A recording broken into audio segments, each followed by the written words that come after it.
Welcome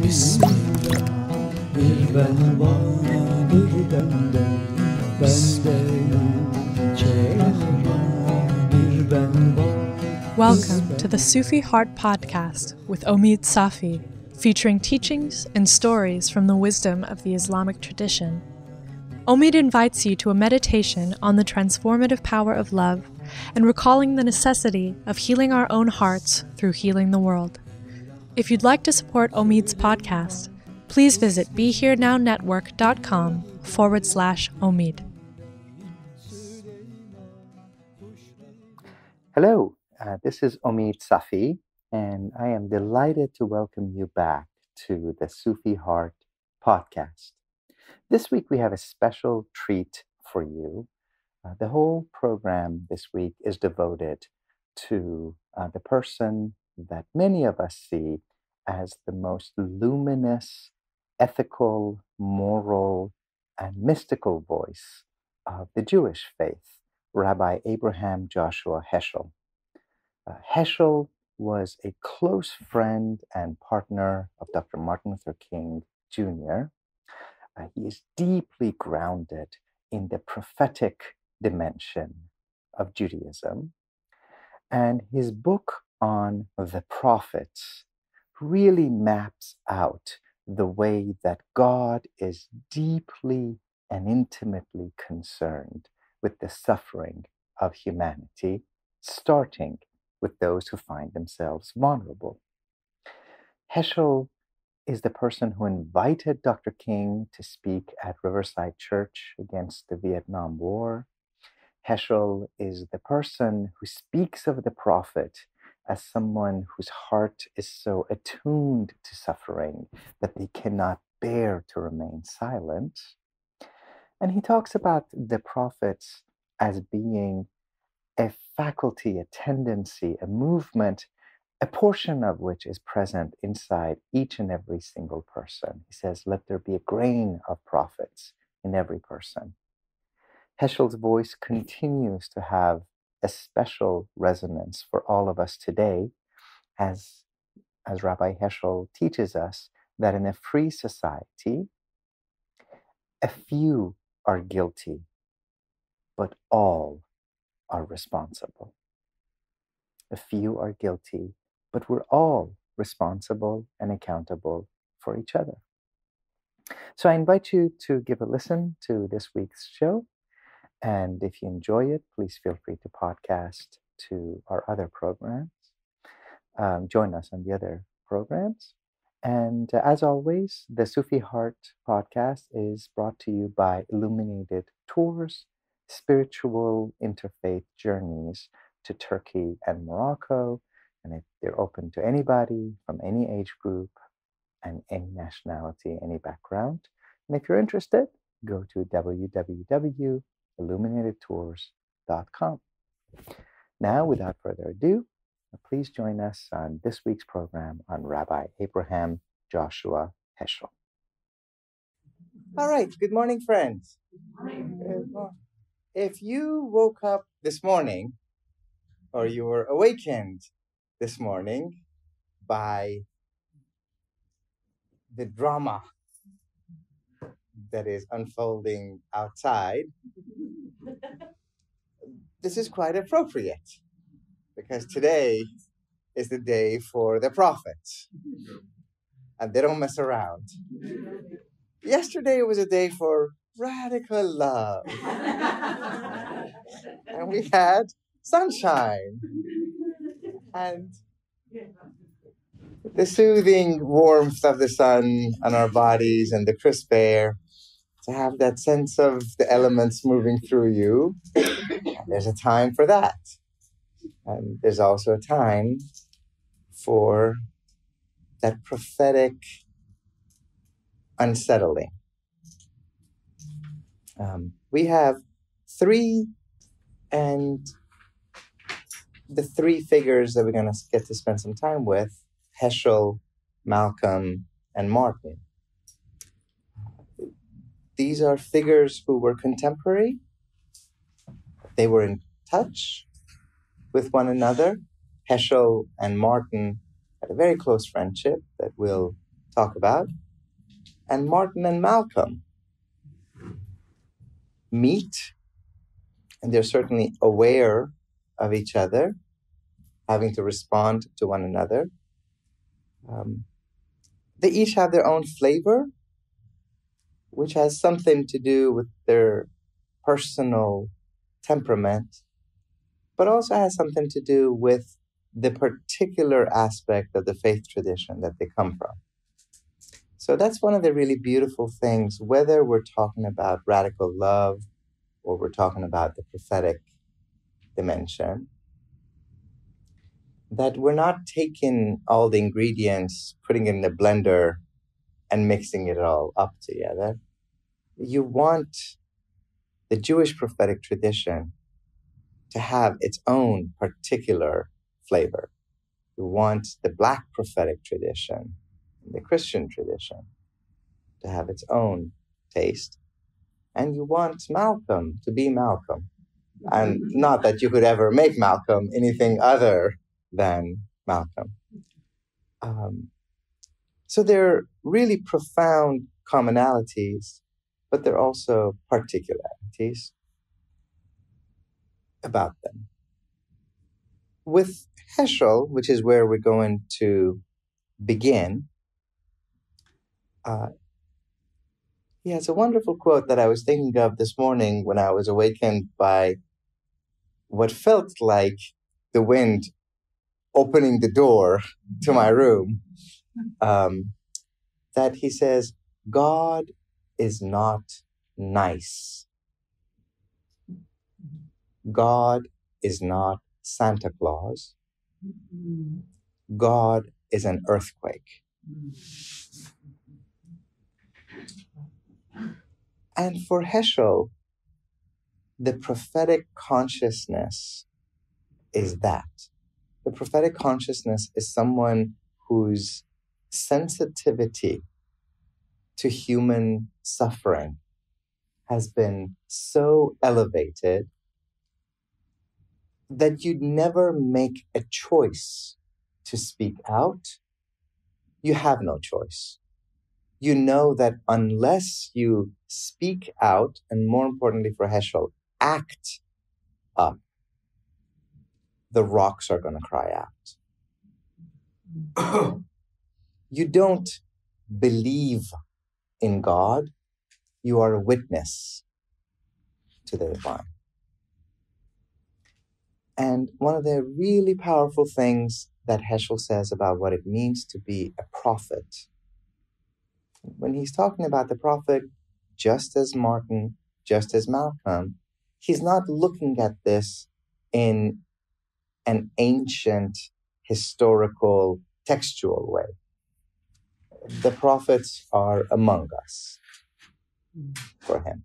He never names himself as a prophet, but it's very clear that this is the prophetic imagination that animates him. And the point that he makes is to be a prophet is to always keep God and humanity in your mind at the same time, at all time. That you can never speak about God without speaking about humanity. You can never speak about humanity without speaking about God. This is a theme that runs through these prophetic traditions.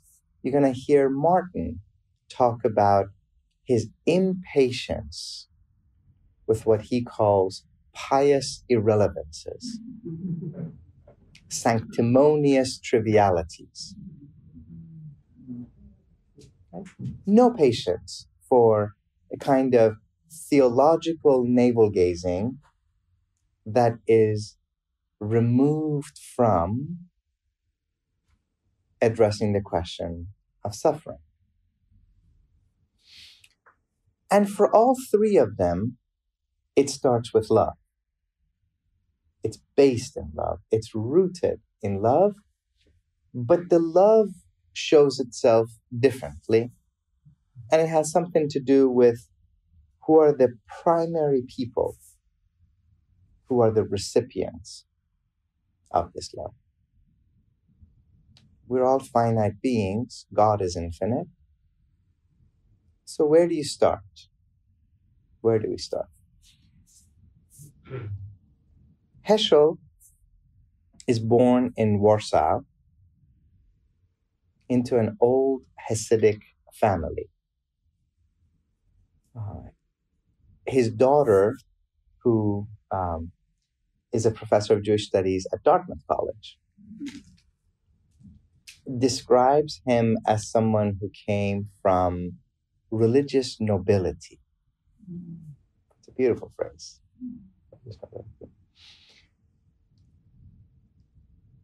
Heschel is surrounded by mostly men for whom holiness and prayer is the ultimate quest. He's very bright. He's sent to Germany, as people would be in the early part of the 20th century, sadly, to study philosophy. And he writes a dissertation on the prophets, the old prophets of the Hebrew Bible. If you listen to the speeches of Dr. King, you know that he's a lot more likely to quote from the Hebrew Bible prophets than he is, for example, from St. Paul.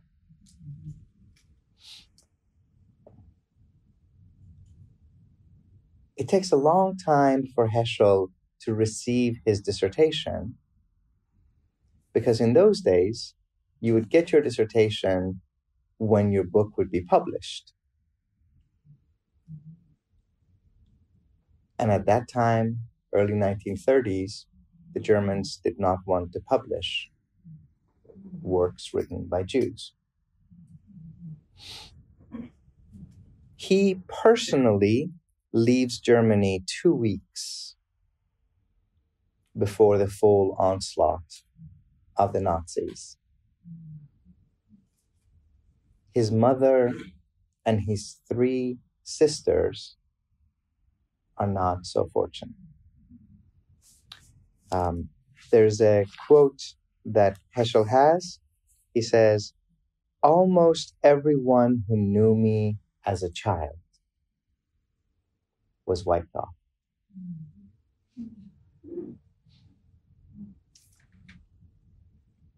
And what's extraordinary about him, he grows up in this context. That entire world of religious nobility that has given shape to him is wiped off. And yet his daughter says, growing up with him, he was never melancholy, never depressed, never moody, never withdrawn. The only exception was if you asked him about his sisters, at which point he would just break down completely.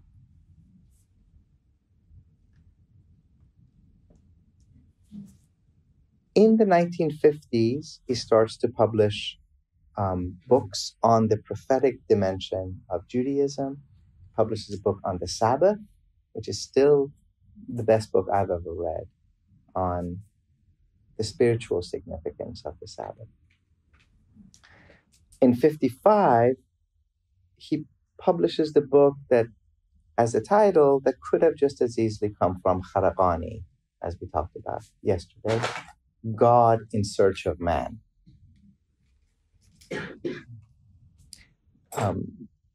By the way, Heschel is a product of his own age, as all of us are products of our own age. He always uses terms like man and men, by which it's fairly clear that he meant human. But the language at that time was gendered. And in 1962, he finally publishes his work called The Prophets. The Prophets becomes the textbook for Dr. King. His knowledge, he's always grown up with the prophets. He's always been quoting Amos and Jeremiah, and let justice roll down like waters and righteousness like a mighty stream. But the overall theory of the prophets, he's indebted to Heschel. The two of them meet in a conference on religion and race. The conference is called Religion and Race, and Heschel gets up and says, these are two words that should never be mentioned together. He says the purpose of religion is to unite. The purpose of race is to tear apart.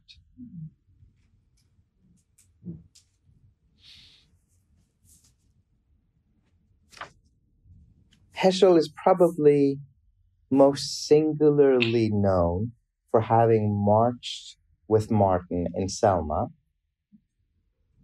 He has the famous quote that on that day he felt like he was praying with his feet.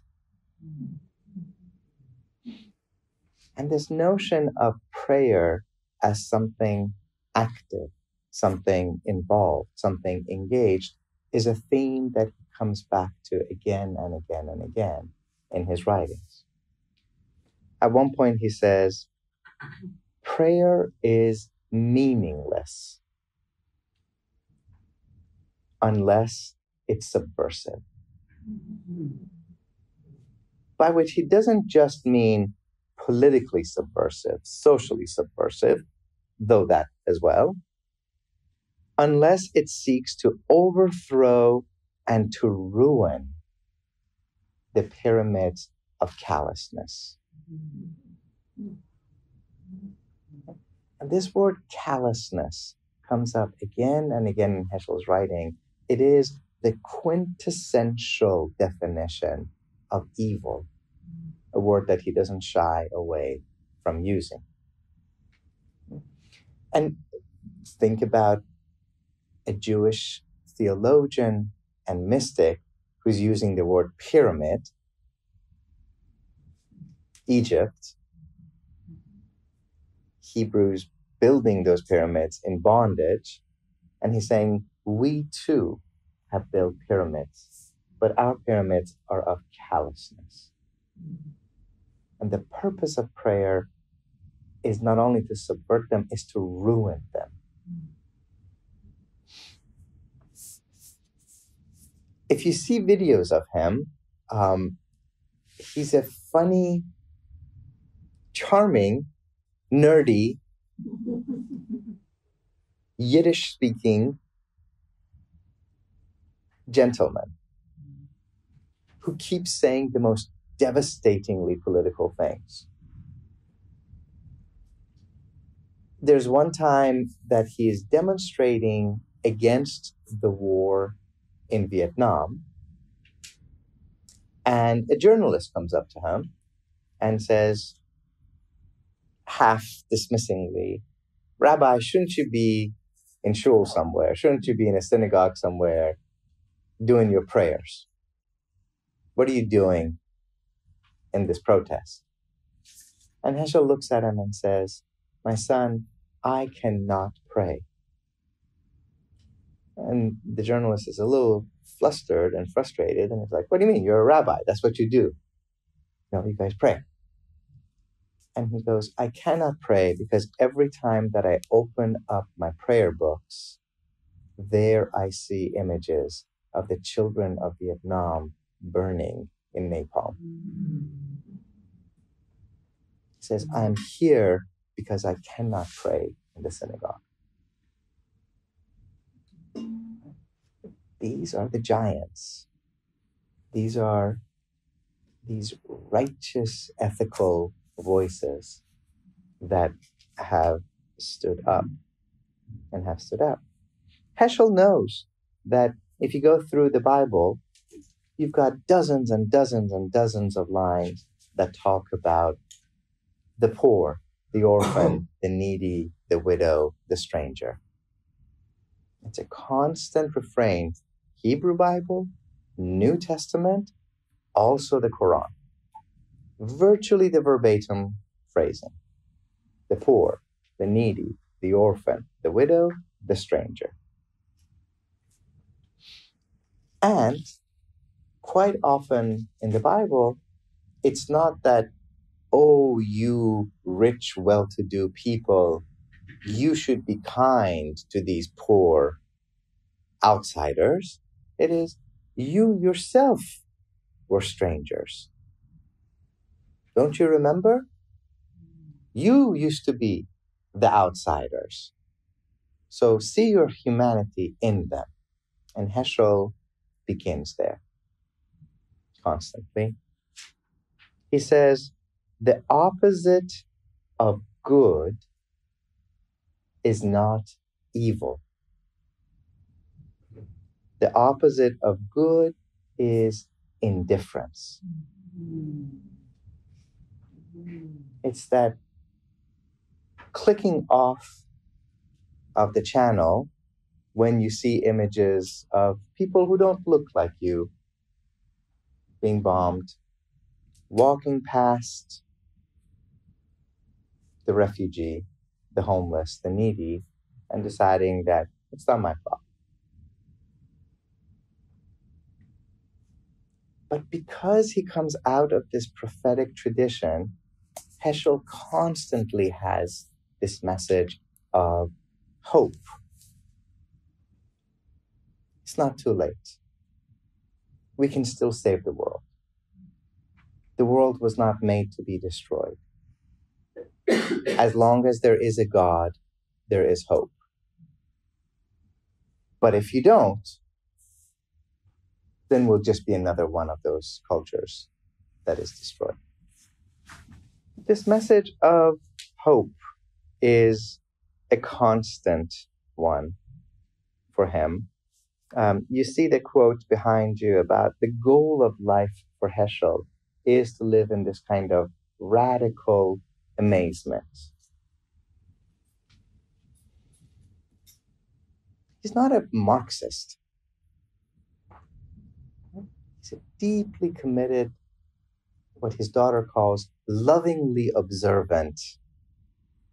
Not strictly observant, not orthodoxly observant, lovingly observant Jew, whose aspiration, just as the aspirations of his ancestors, is holiness. Holiness, prayer, by keeping God and humanity in mind at the same time. He has a beautiful saying that I'm very fond of. He says, it takes three things to create a sense of a significant being. Three things. God, a soul, and a moment. And these three are always present. God, a soul, and a moment. That's where he's trying to be. If you've ever heard of being Zen, here and now, to live in the breath, this is Heschel's version of that. There's always a God. You have a soul, and you've been given this moment. So this moment can be holy, this moment can be significant. One of the things that he tries to do is to push his own community to get beyond the trappings of what he sees as religious irrelevances. He says very bold things like one of his own frustrations with his own community is that they have made halakha, Jewish law, into God. He says, I feel like we treat the halakha as if it's eternal and immutable, whereas only God is eternal and immutable. So he goes into his classes where he has Jewish students and he asks them questions like, is gelatin kosher? Which, for Muslims and Jews who have kids, this is a legit question. Do you let your kids go to birthday parties where they're selling Jell-O? Because if Jell-O is made out of gelatin, and gelatin is pig gelatin, or maybe made out of parts of the animal that we shouldn't be having, it might seem like nonsense. It's just Jello. Well, Jello is an issue. So he poses this question, and his students go at it. And they start citing religious authorities and this and that. They know how to handle that question. So he lets them go for about half an hour. And then he asks the next question. Are nuclear weapons kosher? And they have no idea how to even begin answering the question. And he says, this is our problem. Something that not only theoretically could, but in his own lifetime had twice taken the lives of Japanese. And we don't even know how to get at this question.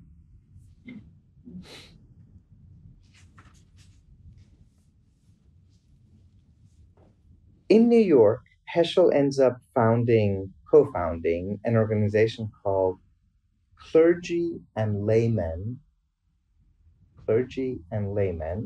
Concerned About Vietnam.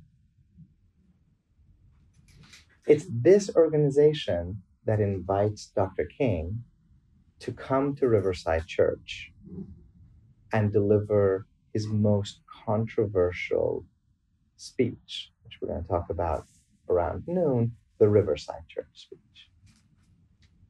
Heschel is not only there, he's invited Martin, introduces Martin. This is what he says. It is our duty as citizens to say no to the subversiveness of our own government, which is ruining the values we cherish. We are here because our own integrity as human beings is decaying in the agony and merciless killing done in our name. And this is the prophetic agony of his voice. Has our conscience become a fossil? Has our conscience become a fossil? And this line could have come right out of Amos and Jeremiah. Is all mercy gone?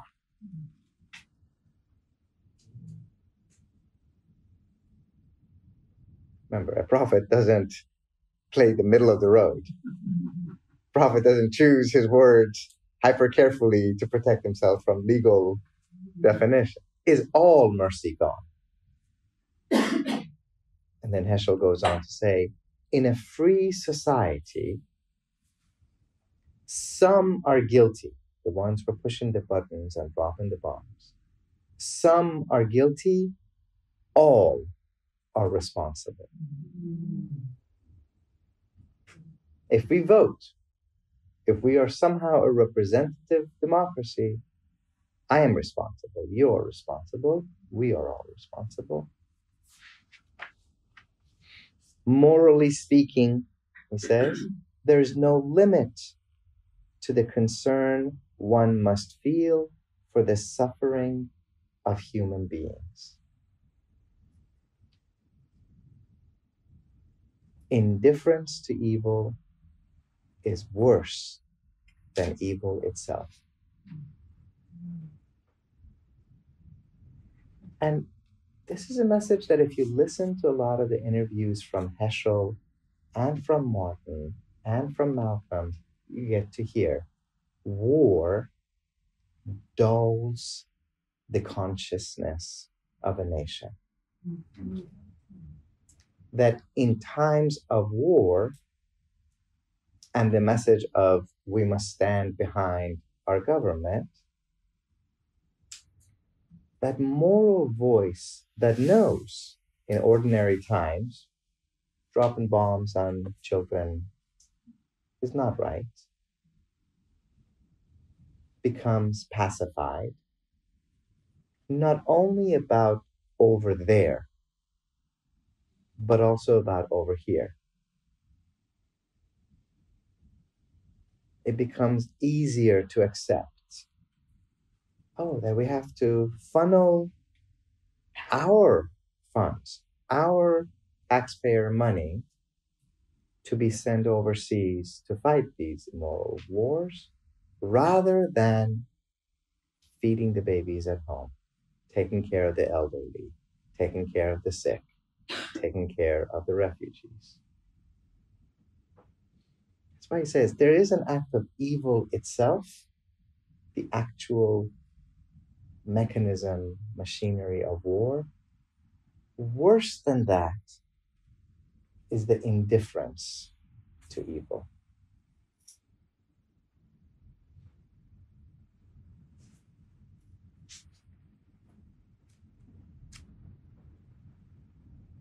In March of 1968, about 2 weeks before Dr. King is assassinated, Martin's killed on April 4th of 68. Heschel introduces Martin to the Rabbinical Assembly of America. And he says, we're sometimes asked, where in America today do we hear a voice like the voice of the prophets of Israel? We hear it in Martin. Martin Luther King is a sign that God has not forsaken the United States of America.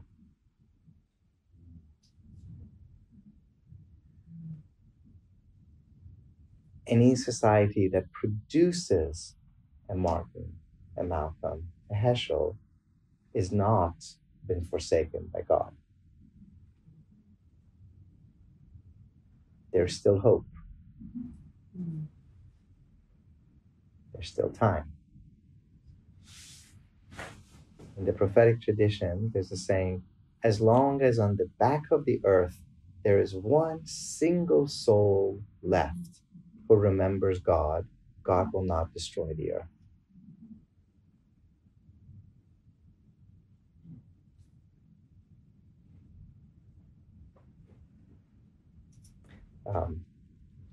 Just to go back for one little second to the love aspect of the prophetic tradition. One of the mystics that we were reading yesterday says, you think that to remember God is just to sit there and chant the name of God. But there's a different kind of remembrance. And if there would be one person who would genuinely remember God,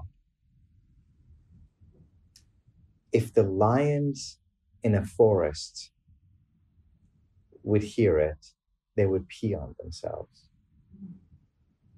Fish would stop swimming in the sea. Angels would fall down in awe, and the earth would become so ecstatic at the remembrance of God that it would shake and people would think it's an earthquake. That's what it means to really remember God. And Heschel is saying, God has not forsaken the U.S. God had sent him to us. His presence is the hope for America.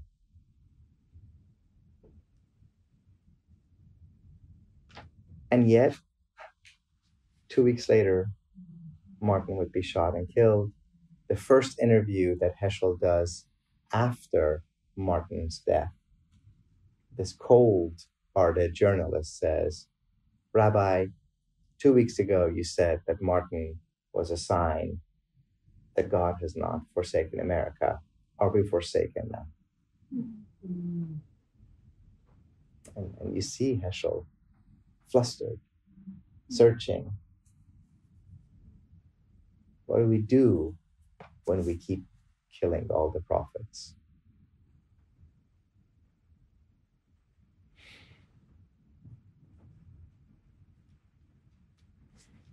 He's a person who comes out of this deep faith tradition, this deep tradition of Jewish learning. And at some point he says, it's not enough to have books. We have to become books. He says very beautifully, what we need are not textbooks. We need text people. People whose very existence itself has become something that we can learn from. Nerdy book learning that doesn't cut it anymore. We've talked about the importance of this work called The Prophets. It's a powerful book. It's a heavy book. And it's not a conventional academic book. This is Heschel summoning the Hebrew prophets into our world. Written at a time of Holocaust. A phenomena that he almost never directly addressed. He almost never directly addressed the history of Christian anti-Semitism.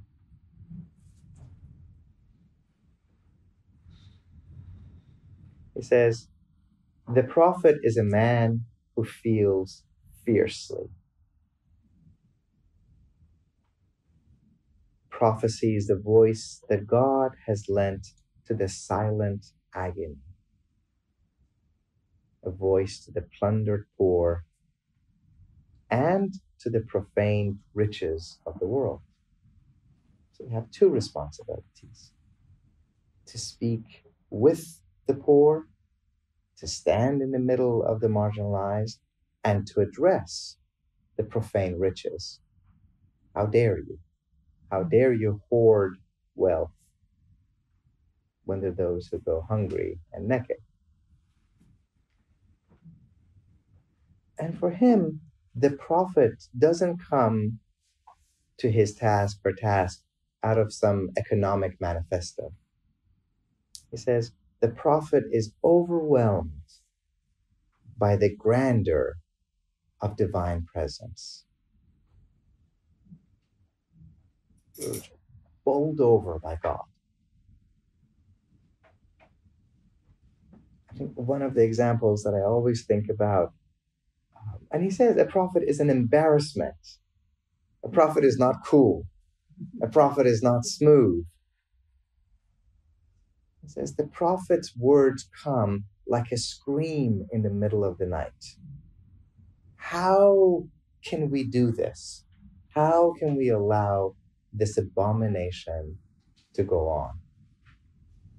He says the task of prophecy is to conquer callousness, there's that word again, to change the inner person and to revolutionize history. This is a constant message that we're hearing. It's to transform your inner life linked to transforming the world. This is what other Jewish thinkers would call tikkun olam, the healing of the world, repairing of the world as part of your own spiritual growth.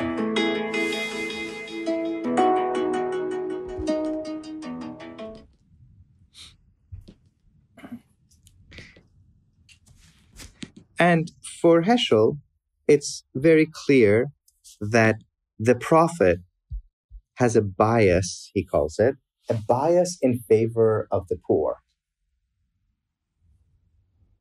He said, empire, means Greek and Roman Empire primarily, are on the side of the stronger. But he says the heart of God is on the side of the weaker. God's special concern is not for the mighty and the successful, but for the lowly and the downtrodden. the stranger and the poor, the widow and the orphan.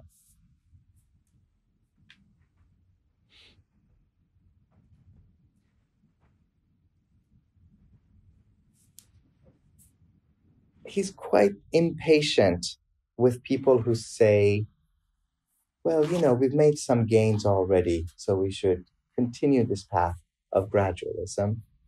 We have at my university the papers of Heschel.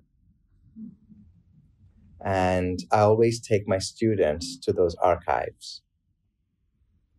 And one of the exercises that I do with them is when Heschel invites Martin to come to Riverside Church, right? You don't have Evite and Facebook events and distribution lists at that time. So Heschel sends RSVP cards to every rabbi and every significant Jewish personality in the tri-state areas. We have the RSVP cards. So I sit down with my students and we go through them. 90% of people turn him down. A significant number of them write notes about why they're not coming, why they would never come, and why they would dissuade any Jew from coming to Riverside. And this is what they say. Don't you know our people's history? We were eviscerated in the ovens. We finally come out of the Holocaust. We're starting to put our lives back together. And now you want us to be known as communists? You want us to become unpopular again by going against the government? Have you learned nothing from our people's history?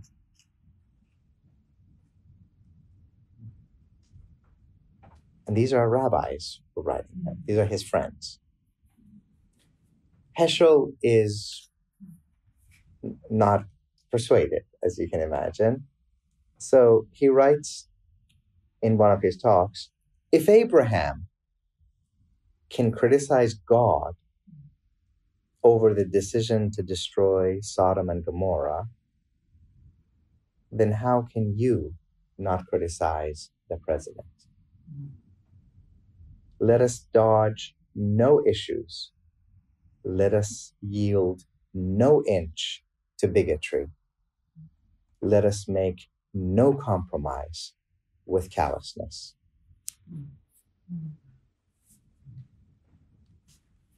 He writes a telegram. I always have to tell my students what a telegram is. Some of them know it as an app on their iPhones. I'm like, that's not it. That's not it. And this is what he writes to John F. Kennedy. We forfeit the right to worship God as long as we continue to humiliate Negroes. Forfeit the right to worship God. Church, synagogue, and temple have failed. They must repent. The hour calls for moral grandeur and spiritual audacity. But he goes on, this world, this society can still be saved. It can still be redeemed. God has a stake in our moral predicament. There is one heresy, despair. One heresy, despair. We're at the end of our time. Let me leave you with one of the quotes, which is not about politics, but it's something that I think is important to keep in mind about how that holiness is really at the heart of Heschel's mission. Never once in my life did I ask God for success or wisdom or power or fame. I asked for wonder, and He gave it to me.